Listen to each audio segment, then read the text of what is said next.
আমরা কোনো চাঁদাবাজি অ্যালাউ করব না। উচ্ছিষ্ট কেউ খাবে সেটা কিন্তু আমাদের এখানে হবে না। এই ব্যাপারটা আপনারা খেয়াল রাখবেন। বাড়ির পানি পরিষ্কারও করতে হবে, আবর্জনাও নিতে হবে। আবার 100 টাকার বেশিও নিতে পারবেন না, যদি না পোষায় ছেড়ে দেবেন, কিন্তু বেশি নেওয়া যাবে না। এই ব্যাপারে পরিষ্কার। আরেকটি হলো আমাদের লাইট পোল যেখানে আছে, লাইট পোলগুলোতে আমাদের লাইট জ্বলতে হবে।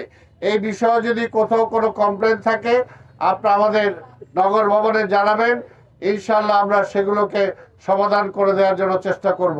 তা আমি আর বক্তব্য দীর্ঘায়িত না করে আজকের এখানে যে প্রোগ্রাম চলছে, এই প্রোগ্রামটা সারাদিন ব্যাপী চলবে। সারাদিন চলবে তো? সারাদিন চলবে। আমাদের চিফ কনজারভেন্সি অফিসার এখানে আছেন, ওনার নেতৃত্বে এই প্রোগ্রামটা চলবে। এরপরে এখান থেকে আমরা যান্ত্রিক বিভাগে যাব, সেখানে রেলি হবে স্যার, রেলির পরে এইখানে একটা র্যালি করে আমরা সেখানে যাব। র্যালির পরে সেখানে সেই প্রোগ্রামটা হবে। আমি সাংবাদিক ভাইদেরকে অনুরোধ করব যে সেখানে আমরা কিছু গাড়ি হস্তান্তর করব। আপনারা দয়া করে সেই কর্মসূচিটাও কভার করার জন্য আপনাদেরকে আমি অনুরোধ করছি।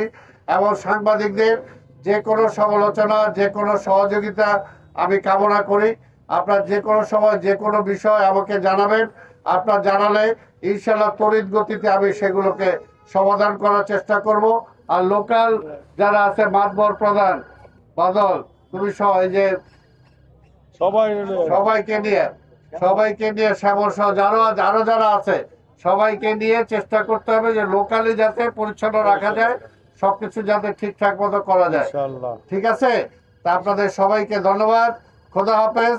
বাংলাদেশ জিন্দাবাদ।